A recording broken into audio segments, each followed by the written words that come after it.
Hey, friends. Welcome to Mission Essentials. This is Pastor Dominic Rivkin coming to you from the Pacific Southwest District of the Lutheran Church Missouri Synod.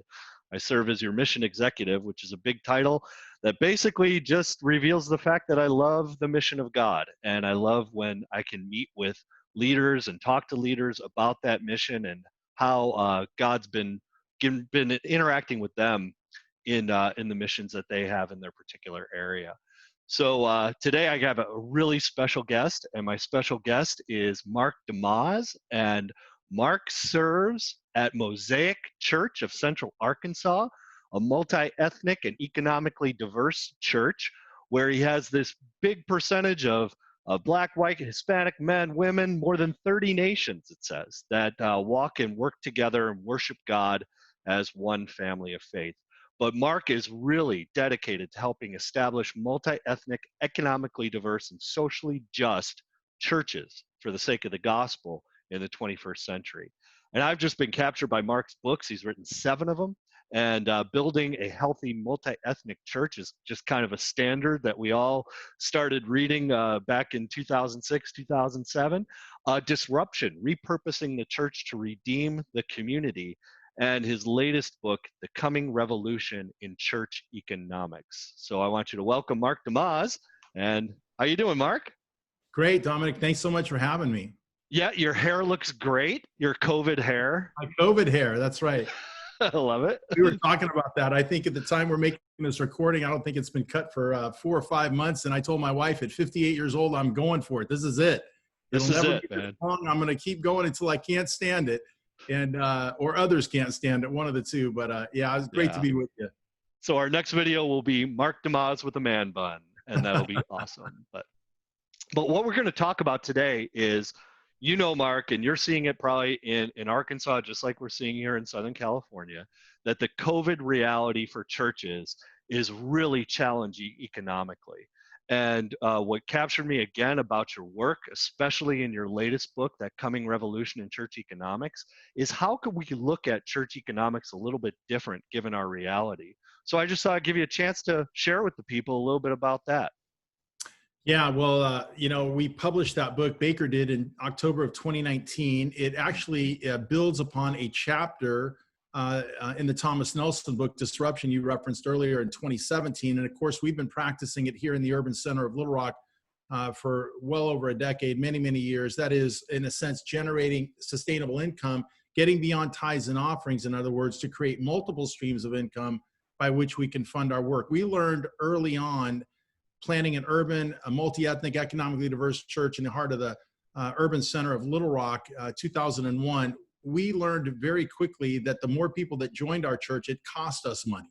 And that was a very different model than I had certainly seen, learned about in seminary, seen in my own experience of 18 years to that point as a youth pastor, and ultimately the final 8 of those in a large mega church here in Little Rock. So very quickly, desperation led us to innovation, and we recognized that we could sit here with a church of 75 or 100 people, and we could, pay a couple pastors, pay a janitor, pay a secretary, and have a nice little, ministry going. Or we could boldly go as the Starship Enterprise did, right, where no one's gone before in terms of our work in the urban center, and that is really just thinking about there's these needs in the community, and we could be bold about trying to engage those needs, to meet those needs, to serve up Christ, if you will, Matthew 5:16. But we recognized, again, there was no way we were going to be able to do that based upon tithes and offerings. And so that ultimately began our journey, which led us into the nonprofit world, forming a separate nonprofit, and ultimately, as we write about it in the book, for-profit business enterprise, and creating multiple streams of income to fund our mission and vision in a bold and strategic way in the urban center of Little Rock, Arkansas. Yeah, that's fascinating. So tell me a little bit more about how was it that more people cost you money? What's that all about? Well, obviously the standard modus operandi in the church is certainly we were taught in the 70s, 80s, and beyond is the in a sense, an attractional model. Of course, we're trying to reach people for Christ. We want to see people come to Christ, come into the church, be discipled, become reproducers of the faith, if you will. And all that has to do in some part with numbers. But when it comes to the economics of a church essentially is an economic system. And for the goods and services that a church provides, everything from worship to discipleship to children's ministry to visiting you in the hospital when you're sick to bringing meals to you when you're pregnant. These are, think about it, they're like goods and services provided by the church. And just like going to a restaurant, when you go to a restaurant and you eat a meal that you didn't cook and you're in a space that you don't pay for and you're being waited upon by people that you don't employ, and on it goes. A restaurant provides you goods and services, and in return, you're expected to pay a portion of the bill, not only of the food you eat, but of the overall cost of the operation. Well, that's called a business. That's a system, right? That's an economic system.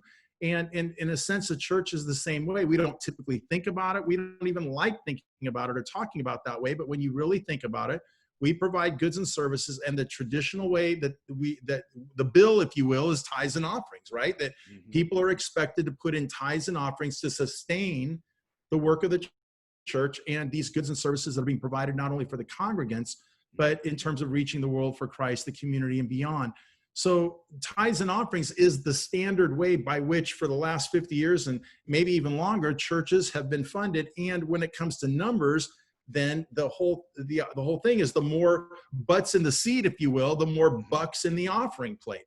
And but that is no longer true. It's certainly fading quick, and for a variety of sociological reasons that we go into in the book. And so in our case, when we opened this church and launched this church in the urban center of Little Rock, and again, it wasn't just Black, white, Asian, Hispanic. It was people of means, very few, by the way, but a lot of homeless people, for instance, or a lot of undocumented immigrants. And so, homeless people, they don't put in, so to speak, in terms of financial resources. They need pharmaceuticals. They need help getting their car out of hock, if you will. Sometimes not a homeless person, but somebody with a car. It's just that whole lower economic and the people that have more need than they can contribute in terms of finances. And so with many undocumented immigrants and dealing with a cash type thing only, and having kids and families and really gigging it themselves, just trying to get by, along with the homeless who are very prominent in our community. Again, mixing in with some middle-class people and every now and then somebody a little bit beyond that. But the point is, 100 people in our setting is very different than 100 people in a suburban setting. And so again, we learned this very quickly. And therefore, again, that desperation led to innovation whereby we began to work on how can we get beyond tithes and offerings, continue to encourage those, but not rely on them if we're going to advance a bold mission in terms of community engagement for the sake of Christ. Yeah, I ran some numbers on a church in South LA, and based on the median income in that particular neighborhood, it would have taken like 500 people just to survive and pay the bills. And it's just unrealistic in a lot of these communities. But I think a lot of the churches that I'm seeing now in their mix of what they're doing in response to COVID in particular, they're kind of getting the attitude from their members, well, you know what? We don't come to church. You obviously don't need as much resource anymore. You're doing everything online. And we're seeing the giving just slowly decline and decline and decline. And just looking for new ideas then that I think the churches have to implement in order to really survive. Yeah. In fact, we talk about it in terms of the church and building healthy, multi-ethnic, economically diverse, socially just, and financially sustainable churches. That the goal isn't, of course, just to survive. It's to move from survival to stability and ultimately to sustainability. Right. The end goal is sustainability. Can your work carry on for another 15 or 20 years? Beyond that, who could promise? Right. Lots of things can happen, but certainly in our era, I've been in ministry 37 years full time. I'm always thinking about working myself out of a job. And if I can set something up that can outlast me for, say, a good 10, 15 to 20 years, that's probably about the best that I can do. Because again, what comes after that, who knows? That's going to be up to other people. So I'm always working on that and thinking about how can I position this church for long-term, at least a good 20 years, 15 to 20 years sustainability. If I was to drop dead, God forbid, tomorrow or what have you. So all that's to say is that with the COVID thing, in terms of the book, who could have predicted a virus would bring this revolution right to our doorstep? We were looking at things like, among other things, Oxford University says that 12 to 22% of jobs in the world would be displaced by automation by 2030. We were talking about in the book, for instance, if you look out in your congregation and 15 or 18% of people have just lost their job in the last 4 months due to automation, and you're going to say, give to this building fund. Like, it's just not going to happen. But of course, that hit us not through automation.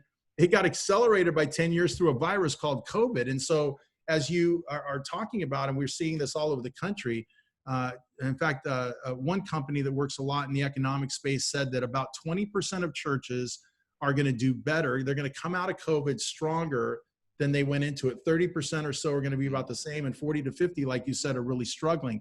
It's been my observation. This isn't empirical data, but just what I see in talking to pastors around the country and being engaged in this subject. Churches that went in to this, if you will, with a very strong and vibrant community engagement strategy, that they were active in the community, they're engaging the community, they're making a difference, food distribution, clothing distribution, immigration counseling, on and on. Churches that were engaged in the community, in one sense, they have seen and are seeing, and this is true in our church, those works have blown up.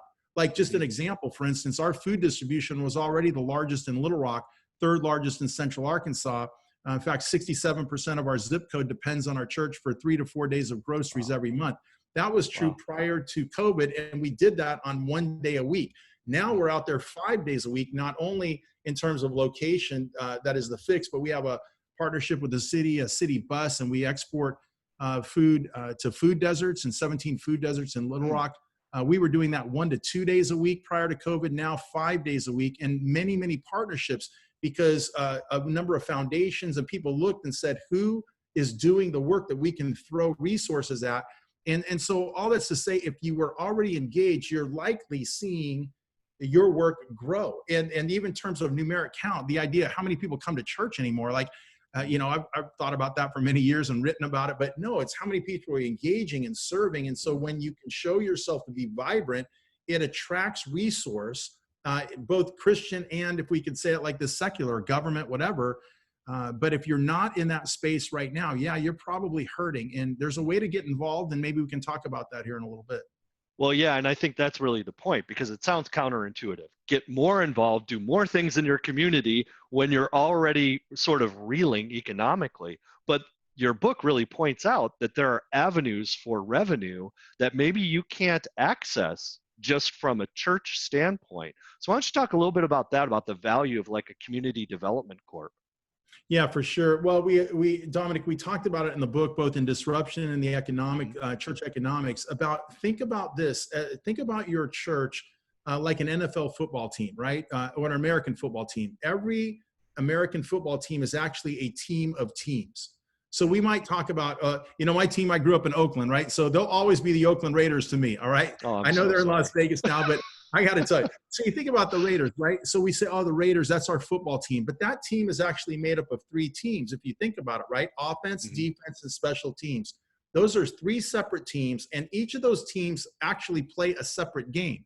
Offense is very different than defense, defense different than special teams. The games are so different, the players who play those games never play on the field at the same time, right? They're on the sidelines, but the defense doesn't go out with offense, et cetera. The metrics of success are different, right? You don't ask the defense comes off the field, and you don't say to the hey, how many points did you score? They're like, what do you mean, how many points? That's not our job. We're supposed to protect, we're supposed to defend others from scoring points. Every now and then we score, but that's not our job, right? So the metrics are different. The games are different. They're so different that they even have their own individual coaches. We call them offensive, defensive, special teams coordinators, right? So when you really break it down like that, you think to win a big game, all 3 of those teams, offense, defense, special teams, have to be functioning at a very high level and minimizing mistakes simultaneously in order to win the big game. You could have a great offense, but if your defense can't stop the run, you don't win the game. You can have a great offense and defensive performance, but if the field goal kicker hits the uprights with 3 seconds left, or the snap goes bad, you lose the game, right? So all 3 teams have to function at a high level simultaneously to win the big game. I would submit, as we do in these books, Disruption and Coming Revolution, Church Economics, that the American church largely plays a one-dimensional game. Everything is spiritual, right? So it's about worship, preaching the gospel, discipleship, baptisms, etc. And I'm all about that. But I'm saying in this day and age, that game alone is not going to help you win the big one, so to speak. That is advance a common the common good, advance the gospel, Matthew 5:16, so that they can see the glory of God displayed in and through your work, through the church, in an attractive way, right? And be a credible witness, if you will. So we can't just play a spiritual game. We've got to play a social game and a financial game. So think about that like a three-legged stool. Like in football, offense, defense, special teams. In the church, a spiritual game, a social game, and a financial game, three different legs. So the spiritual leg is still your church, primarily funded by tithes and offerings, led by a senior pastor. That's the coach, right? The funding mechanism. And the wins is about baptism, all the things we said, worship, evangelism, discipleship, all the things that are spiritual go into that leg. Now, I would submit to you, if your church is not diverse, not only are you stagnant in tithes and offerings, but in terms of your credibility in this day and age and going forward, that is a key move on the spiritual leg. So if you're listening to me right now, a major move for you on the spiritual leg, if you're a homogeneous church, is to move quickly, and nothing happens quick, I shouldn't say, but recognize your need to move into the multi-ethnic space to present a credible gospel. Mosaics helps with that. But that second leg is what you asked about, Dominic, and I'm sorry it takes time to get to that because you have to understand the philosophy behind it. But the second leg is, we call it a social leg. Being a good pastor, you got ALs, right? Spiritual, social, financial. But the social leg is basically your justice and compassionate, your mercy work in the community, in a local community. And what's smart economically is to move that type of work. Maybe it's food distribution. Maybe it's working with children in an after-school program or what have you. Move that out from under the budget of the church into the budget of a separate nonprofit. So create a separate nonprofit, as we did in Little Rock many years ago. Ours is called Vine and Village. Christ is the vine intersecting the village. And under that one nonprofit, you can house multiple programs. So you don't create 10 nonprofits. You create one nonprofit with 10 programs. You can fast track people to nonprofit status. But the key thing in this game, if you will, that second game, the social justice game, by creating the separate nonprofit, empowering an executive director, moving it out from your budget of your church into the budget of the nonprofit, you're able to qualify for grants and donations that you would not otherwise be able to garner if it stayed under the church. For instance, we had a program we started years ago to work with kids who age out of foster care. A few years into it, we applied for and won an $800,000 federal grant. There is no way we would have got that grant. And by the way, it funded the program for almost 5 years. We could not have gotten that grant if it had been pitched through the church. You had to pitch through a separate nonprofit. We did. We won the grant. That's a multi-million-dollar ministry today. Just that one ministry alone that could never have been housed or paid for through tithes and offerings alone. So there's so much more I could say about that, but that's the importance of setting up that separate nonprofit, because you can apply for local, state, and federal grants. By the way, churches don't typically write checks to other churches, right? Or send you their people. But if it's not Mosaic Church is doing the food distribution, but Vine and Village is doing the food distribution, well, not only do we get local, state, federal grants, other people putting in to the program, but other churches actually write us checks. They actually send people to work in the program. So they do that because it's not being pitched as under the church, it's being pitched under the nonprofit. And then, of course, there's so many more things you can talk about where they live like two sisters in the same house. So you don't set this nonprofit up 20 miles away. It lives in your same facility. It shares the costs. So it lowers the electric bill, the rent, all that is lowered and shared. It's just such a smart way to work. But again, we're not taught this in seminary or Bible colleges as pastors. You know, I got to tell you, I have a doctorate, a D-Min, and not 1 hour of one class, you know, in my whole life did I ever talk about, anybody talk to me about business, economics, et cetera, right? So woefully lacking in our preparation. We've got to quickly learn on the job, so to speak, to get with it in the 21st century. Yeah, and it's to me, it's a totally unrealistic fear that somehow the CDC or that nonprofit would be disconnected from your church. And I think that when you're talking about two sisters living in the same house, there's not only the shared utilities that go with that, but also the shared vision. I mean, this is still a faith-led organization, right? It still has the heart of Christ in it. And what it does is it opens a new door to people coming in, and a new door of connection that you have into the community that people might not be willing to go through if it's just the door to your church, right?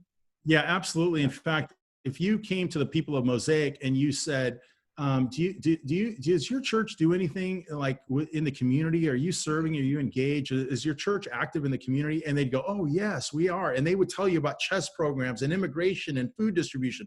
They wouldn't say like, oh no, the church doesn't have anything to do with that. That's actually a nonprofit called Vine and Oh, Village. yeah, Like yeah. they wouldn't talk like that. It's felt like it's just structurally. That's all you're saying. Structurally, it's a separate nonprofit.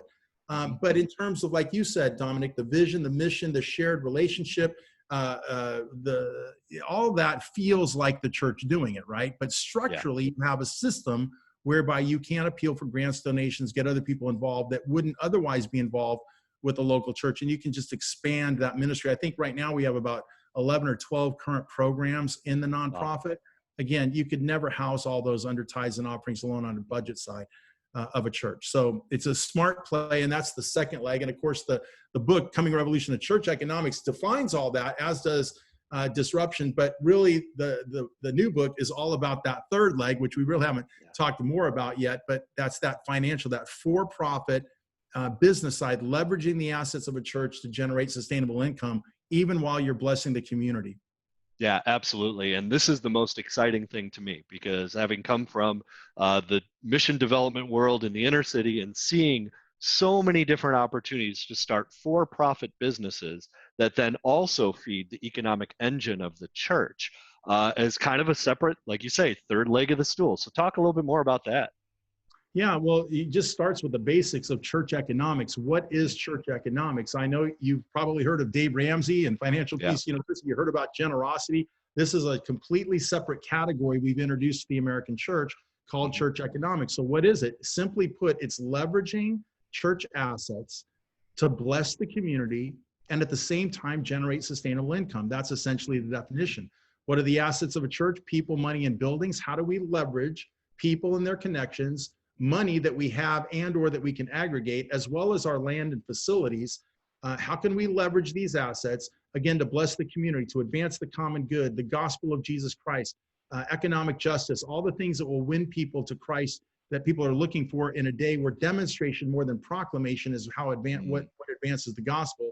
And then thirdly, even while we're doing this, working in a smart economic way to generate some measure of return on investment that can not only keep us, as we talked about earlier, as surviving and thriving, but ultimately sustainable down the road, right? Not just stable and surviving, but sustainable down the road. So all of that goes onto this third leg. Now, when you think about a church generating sustainable income, leveraging its assets, and really creating for-profit business enterprise, the first place you got to start, and we do in the book, beyond the sociology of it, which we don't need to talk about today. There's many reasons why offerings are stagnant and in decline, and we have to recognize we're going to need multiple streams of income. But the place to start really is theology, Dominic. For instance, good stewardship is not merely managing what God has given you. That's typically how we define it in the American church. We got a hole in the wall, we need to fix it. Pothole in the parking lot, fix it. Why? Because God gave us this asset. We've got to maintain it, be good stewards of it. We've got to report accurately the money that comes in. We've got to clearly communicate that to others. I believe in all that. I do believe that's good stewardship. But that's not all good stewardship is. And frankly, it's not exegetically sound what good stewardship is, because according to Matthew 25, if I recall, is it 25 or I may get that wrong. I have to go back. But basically the story of the good, of the talents, right? The parable of the talents. So you remember, right? Everybody listening knows that. The master, he comes back. The servant says, hey, you gave me 5. Here's your 5, and I made you 5. The other one says, here's your 2, and I made you 2. And what does the master say? Well done, good and faithful steward. Yeah. But one guy sat on his asset, right? Think about it. One guy sat on his asset. He buried the one in fear for mismanagement. It's going to get stolen. I don't want anything bad to happen. So rather than faith, he exercised fear, buried it. And the master comes back and says, what? Wicked, lazy servant. Right? Wicked, lazy steward. The American church right now is literally sitting on tens of billions of dollars of assets buried in the ground. What does that look like? It's a church that owns 10, 20, 40 acres of land. It's just sitting there. At least you could lease it out to a developer and collect some form of lease payment monthly on it, right?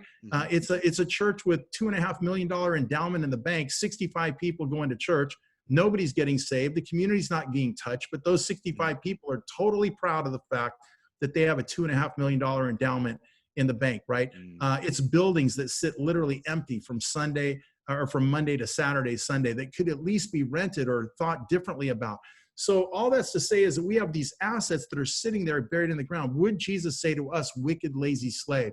When Jesus overturned the money changers, had nothing to do with fair profit. It was all about unjust profiteering going on by the money changers, charging exorbitant percentages to trade Roman coinage to the half shekel required to get into the temple. It's the animals being sold at top dollar. Why do you pay $8 for a hot dog at a stadium, right? Because you're a captive audience. Same thing there. And so these turtle doves, let's say, are being sold for $10 when they should cost $1 a piece, right? Captive audience, the temple, the religious people, the Jewish leaders would have been profiting as well. That's why Jesus says it's a den of thieves and robbers. It's not about just or fair profit.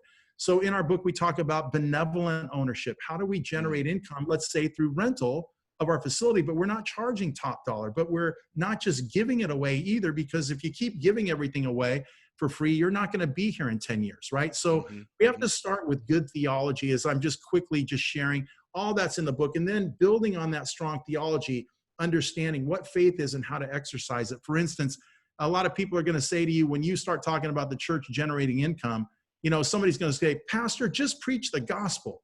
Just tell about Jesus and he'll take care of everything. What do you say to someone when they say that? Well, again, you got to know your theology, right? So let me ask you a question.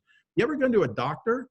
You ever taken prescription medicine? You ever co-signed a loan to buy a car you couldn't afford? Where's your faith? Why don't you just sit in your house, read the Bible and pray all day, then go check your mailbox one day looking for a check, because God will provide, right? You don't live like that as an individual, so why would you put that on the collective church? We have to disrupt the erroneous thinking that's built on not a full understanding of good theology related to finance and economics, and then building on their practice principles of benevolent ownership, learning to monetize the things we're already doing, some of the things that we're already doing that can actually generate money versus taking money out of tithes and offerings to pay for them, like free coffee on Sunday morning. How can we leverage that to generate income and save our tithes and offerings for more direct ministry, right? And or, as we talked about earlier here, starting new businesses. These are things that you can do, you're going to need to do, again, to move away from survival and stability to sustainability long term. Yeah, and especially now, where we just don't know what the future holds. And what advice would you give to the church leader who's watching this, who's like, I don't have a nonprofit set up, I don't have a business set up, I'm just trying to survive here. What do I do first? What's the first thing that I can focus on to lead us away from survival into thriving and stability in our church? Yeah, no, it's a great question. I'm asked it all the time. First, I just want to tell you, as a pastor to pastor, if you will, a lot of times people might say to someone like myself or you, hey, you're entrepreneurial, you've been at this, you seem to know, look, I just want to preach the gospel, I want to shepherd people, I want to disciple. That's my space is not entrepreneurship and economics. Here's what I tell you, don't worry about it. It doesn't have to be your space.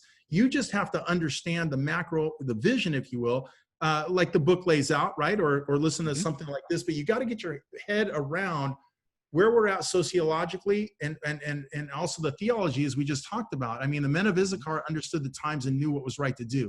That doesn't mean you have to do it. It just means you have to know what is right to do. And what we're talking about today, creating multiple streams of income, is the right thing to do.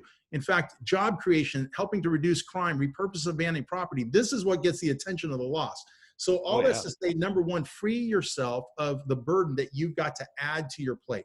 You just have to understand things, right, the way they are. And then and with that understanding, then you have to consider the people that God has brought around you. There are people, business people, marketplace leaders, social justice warriors, if you will. There's all these folks in these second two legs, social and financial.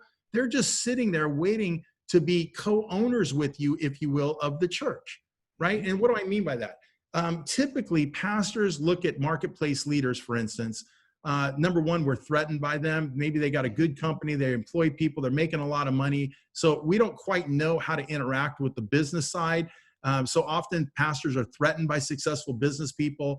If we're not threatened by them, we typically go to them and say, oh, like Dominic, let's say you run a company, you got 10 employees, you're doing well. You go to the church, we got a relationship. I go, hey, Dominic, man, you're so friendly and all that. I know you love the church. Would you be a greeter on Sunday mornings? Okay, what did I just do? I took an entrepreneur right? And I asked them to become an employee in my company. Right. Mm-hmm. And Dominic, you'll do it because you like the church. We got a relationship, but Mm-hmm. is that the best use of their gifting? No. Right. Or then I might say to him, hey, can you sit on this board, or can you teach a Bible study? Or, hey, Dominic, we've got this thing called First Impressions where we try to bring new people into the church, and there's all these moving parts. And I know you got a company. You think you could jump in there and help us figure out how to run this program and manage it? Well, what did I do? I just made you a manager in my company.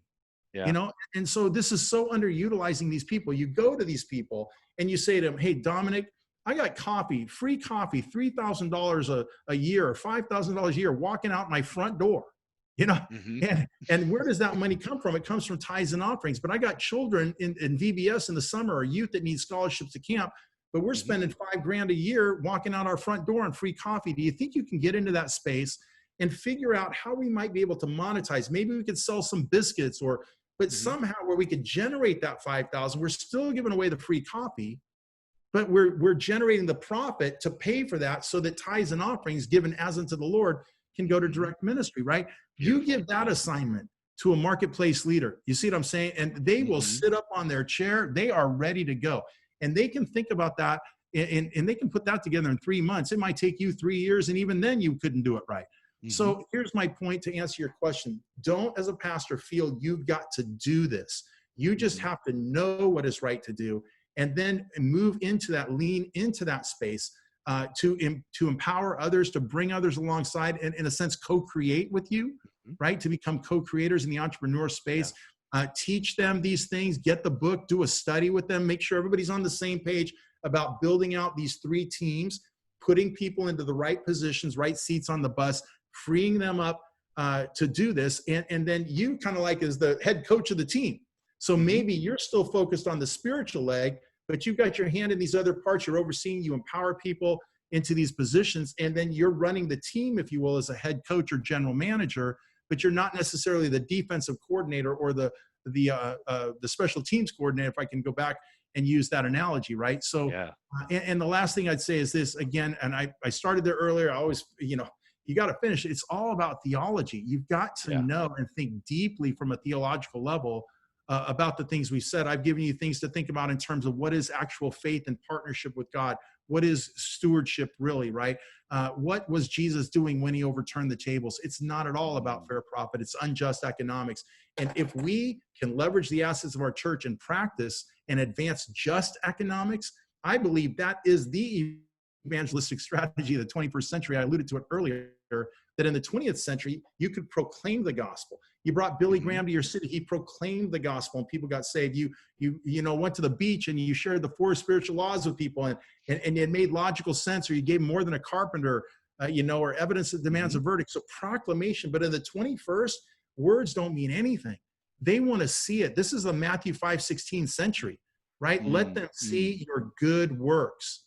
And good works are just economics. When you're helping to lower crime, create jobs, generate tax revenue, repurpose abandoned property, this, I can assure you, gets the attention of those that we want to see saved, the lost.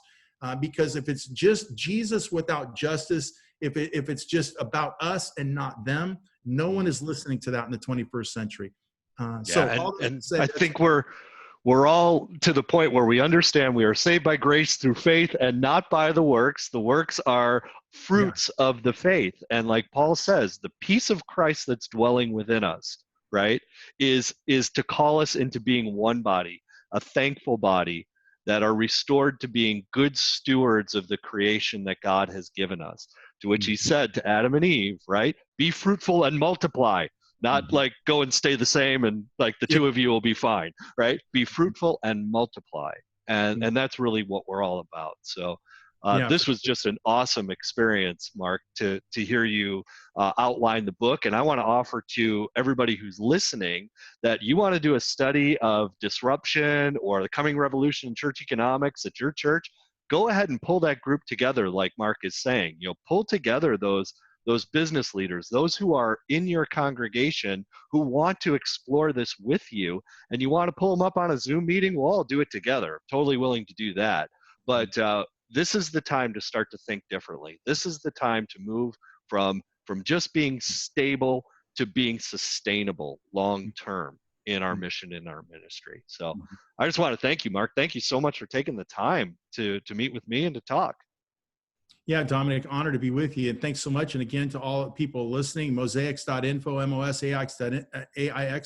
If we can help you in all these things on any of the three legs, we have a team to do that. I know Dominic can help with that as he's talking about. And just to the last point you said, Dominic, where this is a moment where you might say, I don't know what I'm doing. Great. Embrace that. You don't have to know what you're doing. Let that pressure go and go out and experiment. Everything is up for grabs now. COVID, you can get away with anything. I mean, I think about my friends in the Methodist Church. They have choirs at 8 o'clock. They've been wanting to get rid of that traditional service forever. Well, this is the time you come back after COVID, it's gone. They say, hey, what happened to the traditional service? Said COVID, baby, it's over, right? So you can get away with anything right now, and you should, and be experimental, be entrepreneurial, and don't run from the disruption we're experiencing, run to it. And in some of the ways we've talked about today are ways that you can do that. And I think it'll well position you coming out of this thing, wherever that is, 6 months, 12, 18 months down the road. We've got to move towards this for the sake of the gospel. Awesome, Mark. Yeah, all for the sake of the gospel. Thank you again so much for joining me. And thank you all for joining on this video, and we'll talk to you next time.